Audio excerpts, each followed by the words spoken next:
Decode politics में आपका स्वागत है स्टूडेंट्स। आज हम एक न्यू सीरीज शुरू करने जा रहे हैं जो कि आपके रिसर्च के रिगार्डिंग रहने वाली है। इस सीरीज में हम जानेंगे किस प्रकार से आप रिसर्च कर सकते हो। हम जानते हैं जब हायर एजुकेशन में जाते हैं, मास्टर्स करते हैं, प्री पीएचडी करते हैं, पीएचडी करते हैं, तो उस समय हमको पता होना चाहिए कि रिसर्च कैसे होती है। तो ये क्लास आपके इस रिगार्डिंग रहने वाली है। इस क्लास को करने के बाद, इस सीरीज को करने के बाद आप डिसर्टेशन बनाना, रिसर्च प्रपोजल लिखना, ये सारी बातें अधिकतर सीख जाओगे। राइट। इस सीरीज में आपका काफी लेक्चर रहने वाले हैं जो कि इस प्रकार से रहेंगे। पहले हम जानेंगे रिसर्च क्या होती है, फिर रिसर्च की विशेषताएं क्या क्या होती हैं, किन कारणों से हम रिसर्च करते हैं, रिसर्च कितने प्रकार की होती है, जो हम रिसर्च करते हैं वो काफी सारे स्टेप्स में हम करते हैं, तो स्टेप्स क्या होते हैं, क्या क्रोनोलॉजी फॉलो की जाती है उस स्टेप्स को पालन करने के लिए, उस स्टेप्स को फॉलो करने के लिए, वो हम जानने वाले हैं। और लास्ट में क्या क्या अच्छी प्रैक्टिसेस हैं, अच्छी अच्छी बातें हैं जो हमको रिसर्च में फॉलो करनी चाहिए, उनका पालन हमको करना चाहिए। और ऐसी कौन सी बेकार बातें हैं या फिर गलत बातें जिनको हमको दूर रहना चाहिए, जिनसे हमें दूर रहना चाहिए रिसर्च के दौरान, ये सारी चीजें हम इस सीरीज में हम जानने वाले हैं। और लास्ट में हम काफी सारे मॉड्यूल को डिस्कस करेंगे कि अगर ये सब फील्ड है, आपको अगर आईआर है तो आईआर में किस प्रकार से फील्ड, आईआर में किस प्रकार से क्वेश्चन बन सकता है, क्वेश्चन मतलब रिसर्च प्रॉब्लम, रिसर्च ऑब्जेक्टिव वगैरह कैसे बन सकते हैं, एक मॉड्यूल के रूप में देखेंगे। कॉन्स्टिट्यूशन के रिगार्डिंग क्या मॉड्यूल बन सकता है आपका, कंपेरेटिव पॉलिटिक्स में, फॉरेन पॉलिसी में, वेस्टर्न पॉलिटिकल थॉट में, इंडियन पॉलिटिकल थॉट में। तो इस प्रकार से काफी सारे आयाम हम देखने वाले हैं और एक प्रकार से 3 या 4 हम रिसर्च मॉड्यूल डिस्कस करेंगे, जिससे आपको काफी सहायता मिलेगी कोई भी एक प्रारूप जानने के लिए कि हाँ रिसर्च कैसे होती है, क्या क्या लैंग्वेज इस्तेमाल में आई जा सकती है। राइट स्टूडेंट्स, तो बिना किसी देरी के हम क्लास को शुरू करते हैं। और सबसे पहले हम जानेंगे रिसर्च होती क्या है। अब देखिए स्टूडेंट्स, आमतौर पर जब हम रिसर्च के बारे में डिस्कस करते हैं तो हमें लगता है शायद कितना ही एक प्रकार से बड़ा फील्ड है, कितना ही कॉम्प्लेक्स चीजें होती है रिसर्च में। तो ऐसा नहीं है। रिसर्च कुछ ऐसा नहीं है कि कुछ ही लोग उसको करते होंगे। हम सब लोग रिसर्च करते हैं, हम सब समाज में रहते हैं और हम सब रोजमर्रा के जीवन में रिसर्च करते रहते हैं अलग अलग ग्रुपों में। मोबाइल चलाने से लेकर सब्जी मार्केट जाने तक, दूसरे शहर में जाने तक, कोई नई चीज इस्तेमाल करने से लेकर कोई पुरानी चीज ठीक करने तक, वो सब चीजें आप रिसर्च के आधार पर करते हो। ठीक है, हम डेली लाइफ में रिसर्च करते रहते हैं। आपने देखा होगा कि आप जब पहली बार मार्केट जाते हो सब्जी लेने, तो उस समय जब आप सब्जी लाते हो तो काफी बेकार सब्जी आप लाते हो। कोई पकी हुई सब्जी आप लेकर आ गए, कच्ची सब्जी आप लेकर आ गए, कोई सड़ी हुई सब्जी आप लेकर आ गए। लेकिन जैसे जैसे आप काफी बार सब्जी लेने जाते हो, काफी बार मार्केट जाते हो, तो आपके द्वारा जो गलती की जाती है उसकी संभावना काफी कम हो जाती है। क्यों? क्योंकि धीरे धीरे आपको तरीके पता लग जाते हैं कि हाँ क्या तरीका सही हो सकता है सब्जी को उठाने का, या फिर क्या तरीका सही हो सकता है सब्जी को सिलेक्ट करने का। वैसे ही जब आप किसी नए शहर में जाते हो, जब आप किसी नए शहर में सेटल होने के लिए जाते हो, तो आपको शुरुआत में कोई रूट वगैरह कुछ खास पता होते नहीं है। आपको शायद केवल मेन मेन चीजें पता होती है जो कि आपके मम्मी पापा ने आपको बता दी है कि ठीक है इस दुकान पर आना है, या फिर स्कूल या कॉलेज जाने का ये रास्ता आपका है। लेकिन धीरे धीरे क्या होता है, धीरे धीरे समय बीतता है और आपको काफी सारे रास्ते पता लग जाते हैं कि इस गली से भी जाया जा सकता है, उस गली से भी जाया जा सकता है। लेकिन अगर हम सोचने बैठे कि आपको वो सारे रास्ते पता कैसे लगे, तो आप बोलोगे सर हमें जिज्ञासा थी कि ठीक है एक रास्ता तो हमारे पास है जाने का, लेकिन दूसरा रास्ता क्या हो सकता है। जब हम सड़क से गुजरते तो हम देखते हैं कि ये गली हमारे घर की तरफ जा रही है, उस डायरेक्शन में जाएगी तो क्या हमारे घर की तरफ ही जाएगी, फिर आगे जाके ब्लॉक हो जाएगी। तो हमारे अंदर क्यूरियोसिटी थी चीजों को जानने के लिए, इसलिए हमने काफी सारे रूट्स जान लिए। आपको किस शहर में 10 साल हो जाते हैं, 5 साल हो जाते हैं, 1-2 साल हो जाते हैं, तो आपको उस शहर में कहीं ना कहीं जाने काफी सारे रूट्स आपको पता लग जाते हैं। स्कूल जाने काफी सारे रूट्स पता लग जाते हैं, मार्केट पता लग जाती है, मार्केट के रूट्स, कई सारी मार्केट आपको पता लग जाती है, कई सारी दुकानें आपको पता लग जाती हैं। तो आपको कैसे पता लग रही है? वो पता लग रही है कि जब आपके अंदर जिज्ञासा आती है कुछ ढूंढने की, है ना, कुछ पाने की, कि कोई दूसरा तरीका क्या हो सकता है। क्योंकि पहले तो हम चीजें जानते हैं, ऐसा नहीं कि पहले जानते नहीं है, पहले से हम चीजें जानते हैं, लेकिन कुछ और नया क्या हो सकता है, कोई नया तरीका क्या हो सकता है। तो इस प्रकार से हम डेली लाइफ में रिसर्च करते हैं। और इससे काफी सारे एग्जाम्पल आपके हो सकते हैं। जैसे आप कोई नए मोबाइल लेकर आते हो, अब देखो आमतौर पर जब हम भारत में हैं तो हम कोई मैनुअल वगैरह नहीं पढ़ते हैं कि ठीक है मोबाइल से तो मैनुअल आती है, उसको पढ़ना, फिर इस प्रकार से काम होगा, इस प्रकार से फीचर होंगे, हम कुछ भी नहीं देखते हैं। हम नए मोबाइल लेकर आ जाते हैं और धीरे धीरे उसको सीखते हैं। कैसे सीखते हैं? हमारे अंदर जिज्ञासा होती है कि ठीक है मोबाइल के अंदर जाएंगे तो इस ऑप्शन में क्या होगा, इस सेटिंग से क्या होगा, इस एप्लीकेशन से क्या होगा। तो इस प्रकार से हमारे अंदर जिज्ञासा है जिसके कारण हम नई नई चीजों को मोबाइल में ढूंढ रहे हैं। राइट। तो ये सब चीजें क्या है, इन सब चीजों को आप क्या कहोगे? ये भी तो एक प्रकार से रिसर्च ही तो है, जहां पर आप कुछ चीजें खोजते हो, कुछ रास्ता खोजते हो, कुछ नया तरीका खोजते हो काम करने का। आप देखते हो कि क्या होता है कि जो गांव में फिर शहर में कोई पुराना व्यक्ति रह रहा होता है, उसको काफी सारी चीजें पता होती है। जो व्यक्ति काफी लोगों से मिलता है उनको लोगों के बारे में काफी चीजें पता होती है। शायद शुरुआत में उसको चीजें ना पता हो, लेकिन अब पता चल गई है। कैसे पता लग गई है? जब वो नए नए लोगों से मिला, जब वो नई नई बातों को उसने डिस्कस किया, नए नए आयामों को देखा, अब उसको सारे आयाम पता है। अब वो व्यक्ति को देखकर बताता है कि व्यक्ति कैसा हो कैसा नहीं होगा। वो कैसे बता पा रहा है? क्योंकि उसको अब ज्ञान प्राप्ति हो चुकी है। और वो कैसे हुई है? क्योंकि उसके अंदर जिज्ञासा थी कि अच्छा ये व्यक्ति कैसे काम करता है, इसका बिहेवियर कैसे काम करता है, उसको जानने की जिज्ञासा थी। ये सारी चीजें क्या है? ये सारी चीजें आपके रोजमर्रा की है, जो कि रोजमर्रा के दौरान आप रिसर्च का काम करते हो, राइट? तो इसे ही हम रिसर्च कहते हैं। ऐसा कुछ खास अलग से होता नहीं है, जहां पर हम कुछ नई चीज, कुछ नया ज्ञान खोज कर लाते हैं। कोई नया रास्ता स्कूल जाने का, कोई नई तरीका खोज कर लाते हैं। जैसे आपने देखा होगा कि आप जब सब्जी लेने जाते हो मार्केट, तो आप काफी सारी गलती कर लाते हो, है ना? आप बेकार सब्जी लेकर आ गए, सड़ी गली सब्जी लेकर आ गए, है ना? कुछ और प्रकार की चीजें लेकर आ गए जो कि सही नहीं थी। लेकिन जब आपकी मम्मी जाती है, फिर जब बड़े जाते हैं सब्जी लेने, तो उनके द्वारा जो सब्जी लाई जाती है उसमें गलती होने की संभावना काफी कम रहती है। तो उसका कारण क्या है? उसका कारण यही है कि उन्होंने उन तरीकों को खोज लिया है कि जिस प्रकार से वो पता लगा सकते हैं बिना सब्जी को, फल को काटे पीटे, कि वो फल अंदर से कैसा होगा, वो सब्जी अंदर से कैसी होगी। उनको तरीके पता लग गए हैं। वो कैसे पता लगे? तो उनको पता लगे जब उन्होंने बार बार ट्राई किया, बार बार आजमाया, बार बार फेल हुए, बार बार नए तरीकों पर काम करना शुरू किया, तो उनको कोई ना कोई तरीका उनको मिल गया जो कि वो कारगर है, जिससे वो काम कर लेते हैं। तो ये कैसे हुआ? ये हुआ रिसर्च से। अगर वो आपकी तरह पहले पहले ही दिन जाते और पहले दिन बेकार सब्जी लाकर वो हताश हो जाते कि नहीं अब मैं सब्जी वगैरह नहीं लाऊंगा, मुझसे नहीं लाई जाती, तो शायद वो अब अच्छी सब्जी ना ला पाते। कैसे ला पाए? उनके अंदर जिज्ञासा थी कि नहीं, अच्छी सब्जी कैसे मिल सकती है, कैसे हम नोटिफाई कर सकते हैं। तो ये सारी चीजें क्या है? ये सारी चीजें आपकी रोजमर्रा की लाइफ की रिसर्च हो रही है। चाहे नया रास्ता ढूंढना हो, चाहे फिर कोई नया चैनल ढूंढना हो, कोई नया तरीका ढूंढना हो, कोई नई शैली, कोई नया गाना ढूंढना हो, कुछ भी ढूंढना हो, कुछ भी करना हो, सब कुछ आपका रिसर्च में आता है, राइट? फिर अब देखो क्वेश्चन आते हैं कि सर ठीक है, अब ये तो रिसर्च हो गई, लेकिन जो हम एकेडमिक्स में रिसर्च पढ़ते हो जो काफी डिफिकल्ट लगती है, हमको समझ में नहीं आती वो कहना क्या चाहते हैं और क्या कहना नहीं चाहते। तो हाँ, ये बात सही है कि जो एकेडमिक्स में आप रिसर्च के रूप में चीजें डिस्कस करते हो थोड़ी अलग होती है।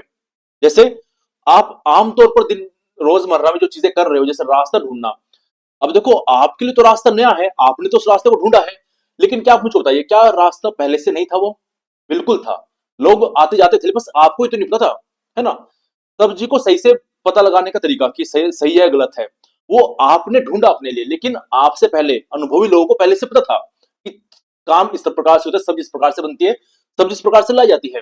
और भी काफी सारे काम जो कि आपके लिए शायद नए हैं, लेकिन दूसरे लोग उसको जानते हैं। जैसे मोबाइल चलाना, मोबाइल चलाना आपके लिए बिल्कुल नया है, आप अलग अलग ऑप्शन जाओगे, अलग अलग तरीके अपनाओगे, लेकिन दूसरों के लिए जिन्होंने उसको बनाया है उसके लिए तो बिल्कुल चीजें जानकार ही है, वो तो जानते ही है।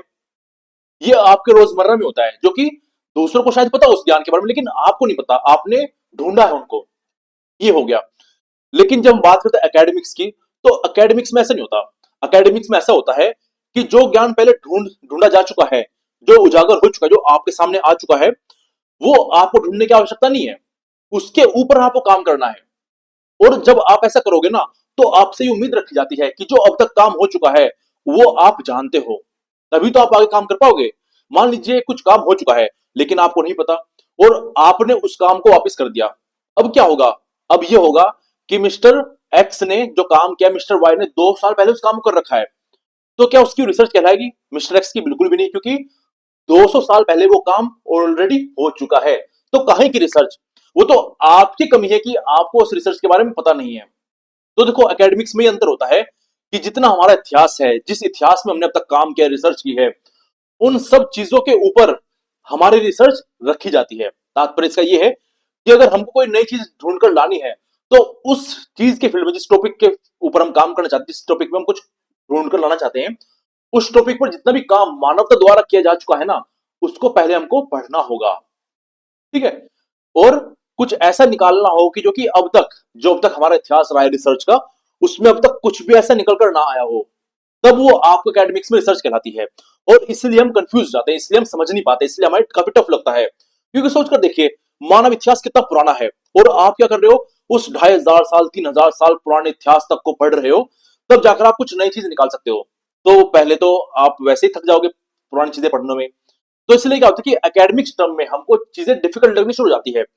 जब भी हम एकेडमिक्स से बात करते हो, एकेडमिक्स को तो ये नहीं कि पॉलिटिकल साइंस, कुछ भी हो सकता है, social science, humanities, history, economics, geography, political science, chemistry, physics, math, कुछ भी हो सकता है। इन सब फील्ड में रिसर्च तभी आगे बढ़ती है जब आपने पिछला सब कुछ पढ़ रखा हो, आपको ये सब ज्ञान हो कि पीछे क्या क्या हो चुका है। आगे मैं आपको बताऊंगा आने वाले लेक्चर्स में कि इसका महत्व क्यों है, ऐसा क्यों किया जाता है, और इसके बिना जो रिसर्च होती है वो रिसर्च क्यों नहीं कहलाती है, वो फेक रिसर्च या फिर बेकार चीज क्यों कहलाती है, वो चीजें हम जानेंगे। लेकिन इस लेक्चर में हम रिसर्च का बेसिक इंट्रोडक्शन देख रहे हैं। जैसे आप यहाँ पर डेफिनेशन ग्रुप में देख सकते हो, यहाँ पर इंट्रोडक्शन टू रिसर्च जैसे यहाँ पर लिखा हुआ है, research is a systematic and scientific process used to gain knowledge, solve problem and understand phenomena in a logical manner. In political science and humanities research helps in analysing political behaviour, institutions, policies, social realities. तो research क्या होती है, जब हम बात करते हैं academics terms में रिसर्च की, तो रिसर्च क्या होती है, एक व्यवस्थित और एक वैज्ञानिक प्रक्रिया होती है। ठीक है, एक सिस्टमैटिक और साइंटिफिक प्रोसेस होता है जहां पर हम जिसको इस्तेमाल होते हैं ज्ञान प्राप्ति के लिए, कुछ समस्या का निवारण करने के लिए, कुछ चीजों को समझने के लिए। ठीक है, एक व्यवस्थित तरीके से, एक लॉजिकल पैटर्न में। हम जानते हैं ना लॉजिकल चीजें क्या होती है, लॉजिकल चीजें का मतलब ये होता है कि हमें डॉट्स दी जाती हैं और हम उनको कनेक्ट करते हैं। मान लीजिए हमारे पास कुछ घटनाएं दी गई, कुछ बातें हमें कही गई, और उन बातों को कनेक्ट करके जब हम बातें कहते हैं तो लॉजिकल बन जाती है कि पहले ऐसा था, उससे पहले ऐसा था, तो इन दोनों के आधार पर मैं कुछ अलग कह रहा हूं। तो ये क्या हुआ, आपको लॉजिकल बातें हैं। ठीक है, तो लॉजिकल कंक्लूजन तक पहुंचने के लिए, लॉजिकल तरीके से समझने के लिए ये सारी चीजें हम करते हैं। अब देखो हम पॉलिटिकल साइंस के रिगार्डिंग पढ़ रहे हैं, तो पॉलिटिकल साइंस में क्या क्या चीजें हो सकती है। पॉलिटिकल साइंस में हम स्टेट के बारे में बात करते हैं, सोशल बिहेवियर के बारे में बात करते हैं, संस्थाओं के बारे में बात करते हैं, नीति निर्माण के बारे में बात करते हैं। तो जब इनका हम अध्ययन करते हैं, इसलिए ज्ञान प्राप्ति के लिए, कुछ समस्या इनके साथ आ रही है समाज में, उनको सोल्व करने के लिए, या फिर इन चीजों को अपना आप समझने के लिए ना, इनका ज्ञान प्राप्त करने के लिए, फिर इनको समझने के लिए कैसे काम करती है, कुछ नया आयाम इनको बताने के लिए, सारी आपकी रिसर्च की कैटेगरी में आ जाती है। आगे हमारे पास बेसिक मीनिंग है इसका। अब देखो रिसर्च जो शब्द है ना, हालांकि देखो एक फ्रेंच वर्ड होता है इसके लिए, एक अलग सा अतरंगी वर्ड होता है जो कि आपको जानने की आवश्यकता नहीं है, क्योंकि हम थ्योरीज में नहीं जाना चाहते, यहाँ पर हम प्रैक्टिकलिटी में जाना चाहते हैं कि जो लेक्चर है आपका, जो नोट्स हैं, जो बातें हम कर रहे हैं, ये आपको कुछ भी लिखने में, रिसर्च प्रोसेस को समझने में मदद करेंगे या नहीं करेंगे। तो हमें उसमें टर्मिनोलॉजी में जाने की आवश्यकता नहीं है, सिंपल वर्ड हम लेकर चलेंगे। रिसर्च, री और सर्च शब्द से मिलकर बना है, जहां पर री का मतलब होता है अगेन, वापस, और सर्च का मतलब ढूंढना। तो रिसर्च का टोटल जो आप मतलब निकल कर इसमें आता है वो ये है कि वापस से ढूंढना, है ना, फिर से खोज करना, कि फिर से हम खोज कर रहे हैं। अब आप बोलोगे सर फिर से खोज, वापस से खोज का मतलब क्या हुआ। तो देखो ऐसा होता है कि हम, मैंने जैसे आपको पहले बताया है कि क्या है कि मानव इतिहास काफी पुराना है, हम अभी से रिसर्च नहीं कर रहे हैं, हम लाखों सालों से रिसर्च कर रहे हैं। हालांकि वो बात अलग है, जो शुरुआत में रिसर्च थी वो एक प्रकार से काफी फंडामेंटल थी। जैसे आज के समय आप जो खाना बनाते हो ना स्टूडेंट्स, चाहे चावल हो चाहे दाल हो, तो आप लोग तो नहीं बनाते हो निसंदेही, मॉडर्न जनरेशन, लेकिन आपकी मम्मी वाली जनरेशन या फिर आपके अपर जनरेशन जो बनाया करती खाना, अब वो कैसे खाना बनाती है। आपको लगता है कि हम चावल सीख गए सब पकाना, हमको पता लग गया चावल पकाया जाता है, हमको पता लग गया चावल उगाया जाता है, दाल कैसे बनाई जाती है, सब्जी कैसे बनाई जाती है, दूध कैसे उबाला जाता है, क्या हमको एकदम से पता लग गया दही कैसे बनती है, मट्ठा कैसे बनता है, मिठाई कैसे बनती है, क्या हमको एकदम से पता लग गया। बिल्कुल भी नहीं, हमको काफी धीरे धीरे चीजें पता लगी हैं। वो हजारों साल पुराना, वो लाखों सालों पुराना इतिहास है जो इन चीजों को हमें सिखाता है, और वो संस्कृति है हमारी जो कि इस इतिहास को, इन सीख को, इस रिसर्च को आगे वे फॉरवर्ड कर रही है, आगे लेकर जा रही है और हम तक लेकर आ रही है। वरना सोचकर देखिए, दूसरे अन्य जीव बस कच्चा मांस खा जाते हैं, कच्चे पेड़ पौधे खा जाते हैं, लेकिन हम पकाकर खाते हैं, और पकाकर भी ऐसे कुछ कच्चा ना रह जाए, कुछ ज्यादा पक ना जाए, तो बिल्कुल संतुलन हम बनाकर चलते हैं। तो ये सारी चीजें आई कहां से, तो ये आती है कि लाखों सालों पहले से जो हमारे पूर्वज रिसर्च करते रहे हैं अलग अलग चीजों पर, इस खाने पर, दूसरे खाने पर, इस दवाई पर, इस जड़ी बूटी पर, उसका परिणाम है कि आज के समय चीजें देखने को मिल जाती है। ठीक है, तो अब हम क्या कर रहे हैं, रिसर्च में ऐसा होता है कि अब हमारे पास इतना बड़ा ज्ञान आ चुका है, तो क्या होगा कि हम जानते काफी सारी चीजें हमारे पास पहले से ही हैं, काफी सारा ज्ञान विज्ञान हमारे पास पहले से आ चुका है, और हम कितना भी ज्ञान प्राप्त कर ले, कितना भी ज्ञान प्राप्त कर ले, कितनी भी रिसर्च करके बैठ जाए, अंततः हमारे पास एक क्वेश्चन आ जाता है। जैसे आज आप देखिए, 300 साल पहले जितनी आज सुख सुविधा है उतना पहले कभी नहीं था, लेकिन इतनी सुख सुविधा, इतना एडवांसमेंट होने के बावजूद भी आज भी इतनी हजारों समस्याएं हमारे पास हैं। तो अब क्या है यहाँ पर, जब हम बात करते हैं रिसर्च की, तो इसका मतलब है कि वापस से खोजना। अब वापस से कैसे खोजोगे आप, जो सारी चीजें हो चुकी हैं पहले उस फील्ड में, पर्टिकुलर फील्ड में, उसका अध्ययन जब आप करोगे, उसका अध्ययन जब आप करते हो, तो आपको पता लगता है कि हाँ कुछ चीजें रह गई हैं, या किस चीज का सोल्यूशन दिया जा सकता है। तो इन सभी चीजों का अध्ययन करके, वापस से अध्ययन करके जब आप कोई नई चीज निकल कर लाते हो, तो सारी आपकी रिसर्च में आती है वो, जब आप इसे खोजने आप निकलते हो। आप खुद देख लीजिए, आप कोई भी जब पॉलिसी बनाते हो, कोई भी सॉल्यूशन देते हो, तो क्या सॉल्यूशन हवा में देते हो? नहीं, बिल्कुल भी नहीं। आप रिविजिट करते हो कि कैसे चीजें हो सकती थी, कैसे हुई हैं, क्या कमी उसमें रह गई, तो आप रिविजिट किया आपने। आप खुद देख लीजिए, आप कोई भी अगर नया काम करने जाते हो ना, तो उसकी आधारशिला पहले हो गए कामों पर रखी जाती है। जैसे आप अगर सुबह 4 बजे उठने का रूटीन बनाते हो, जो कि आपका एक्सपेरिमेंट टाइप ही है, अब आपने कब इसको बनाया? जब आपके पीछे एक आधारशिला है, जब आप इस बात को जानते हो कि अगर मैं 4 बजे नहीं उठता या फिर नहीं उठती हूँ, 10 बजे उठता हूँ फिर 10 बजे उठती हूँ, तो मुझे नुकसान होता है। 4 बजे उठने से मुझे काफी टाइम मिल जाएगा। तो ये क्या है? आपने अपने रूटीन को एनालाइज किया, समझा और वापस से उस पर गए। वहीं से आप सोल्यूशन निकाल कर लाए, कुछ नया निकाल कर लाए, जो कि 4 बजे उठने का रेजोल्यूशन आप वहां से निकाल कर लाए। तो ये क्या हो रहा है आपका? तो आप यहाँ पर एक प्रकार से खोज ही तो कर रहे हो। बस क्या है कि आप पिछला जो सारा डाटा है, पिछला जो स्मृति है आपकी, उससे चीजें निकाल कर ला रहे हो। हालांकि स्टूडेंट्स, और भी काफी सारी चीजें इसमें आ जाती है कि जो चीजें पहले हो चुकी है उनको और डीप में पढ़ना, डीप में पढ़ के और कोई नई चीजें निकाल कर लाना, ये सिस्टमेटिक तरीके से चीजों को आगे रखना, ये सारी आपकी रिसर्च में आती है। अब देखो, जैसा मैंने आपको इसमें बताया कि जब हम आमतौर पर रिसर्च की बात करते हैं, खोज की बात करते हैं, कि सड़कें ढूंढ लेना, सब्जी का तरीका ढूंढ लेना, कुछ नए प्रकार का खाना बनाना ढूंढ लेना, नई प्रकार की मिठाई ढूंढ लेना, ये सब आमतौर पर ठीक है चीजें हैं। लेकिन एकेडमिक स्टफ में क्या होता है कि चीजें काफी प्रॉपर मैनर में सिस्टमेटिक तरीके से काम करती है। जैसे यहां पर लिखा हुआ है कि रिसर्च क्या होती है? केयरफुल इन्वेस्टिगेशन होती है। एक सावधानिक पूर्वक, एक सावधानी तरीके से जब हम जांच करते हैं, ये आपकी रिसर्च को कहलाती है। अब देखो, केयरफुल इन्वेस्टिगेशन का मतलब क्या हुआ? ये ऐसा नहीं है कि हम रैंडमली चल रहे हैं, कुछ चीजें मिल गई, कोई इफेक्ट हमें पता लग गया, कोई थ्योरी में पता लग गई, ऐसा नहीं है। हम सोच समझकर, बुद्धि का इस्तेमाल करके जब काम कर रहे होते, तब रिसर्च वर्क हमारा होता है। Then conducted in systematic and organised way, एक व्यवस्थित तरीके से, संगठित तरीके से ये की जाती है। आगे जब हम रिसर्च स्टेप्स पढ़ेंगे तो मैं आपको बताऊंगा कि किस प्रकार से रिसर्च करने के तरीके होते हैं, और एक कंप्लीट रिसर्च के स्टेप्स होते हैं कि पहला ये फॉलो होगा, फिर ये ऐसे फॉलो होगा। ऐसा नहीं कि हमने लास्ट स्टेप पहले फॉलो कर लिया, फिर लास्ट पहले वाला लास्ट में चला गया, ऐसा नहीं होता। सिस्टमैटिक है। सिस्टमैटिक का मतलब होता है कि व्यवस्थित तरीके से, part by part, step by step होना, है ना। साइंटिफिक का मतलब भी पार्ट बाय पार्ट पार्ट होता है, ठीक है, एक क्रोनोलॉजी होती है। तो वही है कि रिसर्च हमेशा सिस्टमैटिक तरीके से होती है कि पहला स्टेप आएगा, फिर दूसरा स्टेप, तीसरा स्टेप, चौथा स्टेप, इस प्रकार से चीजें होती हैं इसमें। एक संगठित तरीके से हम रिसर्च करते हैं। ऐसा नहीं कि हम रास्ते पर चल रहे हैं, कुछ मिल गया, हमने कुछ टिप्पणी कर दी, वो रिसर्च हो गई। नहीं, एकेडमिक स्टफ में पूरी चीजें सिस्टमैटिक तरीके से होती है। इसका उद्देश्य ये होता है कि हम कोई नया ज्ञान ढूंढ कर लाएं, कोई नया फैक्ट, कोई नई थ्योरी ढूंढ कर लाएंगे। एक तो ये होता है। दूसरा हो सकता है कि जो हमारे पास पहले से ज्ञान है, उसको वेरीफाई करेंगे। जैसे आइंस्टीन ने लगभग 100 साल पहले ग्रेविटेशनल वेव, तो फिजिक्स में अगर आपने पढ़ा हो तो फिजिक्स में क्या है, ग्रेविटेशनल वेव का कॉन्सेप्ट होता है, तो उसके बारे में आइंस्टाइन ने बता दिया था 100 साल पहले। अब जो उसने बताया ना, थ्योरेटिकल बताया, तो उसने प्रैक्टिकल करके नहीं बताया, उसने पेपर पे फॉर्मूले वगैरह लिख दिए। आज तक, अब देखो 100 साल तक उस पर रिसर्च होती रही, रिसर्च होती रही, उसने काफी सारे काम पर रिसर्च होती रही, और लोग जो आगे रिसर्चर आते जा गए, उन्होंने उनको प्रूव किया कि हाँ, जो आइंस्टीन कह गए थे 100 साल पहले, फिर 50 साल पहले, वो सही थी। तो ऐसे ही 100 साल पहले उन्होंने ग्रेविटेशनल वेव के बारे में कहा था, और साइंटिस्टों को पता है कि उन्होंने, ठीक है, थ्योरी वगैरह दे दी है। अब 2013-14 के आसपास साइंटिस्ट प्रैक्टिकल करके ये बता पाया कि हाँ, जो आइंस्टाइन बात कह गए थे ग्रेविटेशनल वेव के बारे में, वो ख्याली नहीं थी, वो असली थी। तो ये भी क्या है, एक प्रकार से रिसर्च है, जहां पर आपने वेरीफाई किया इस बात को।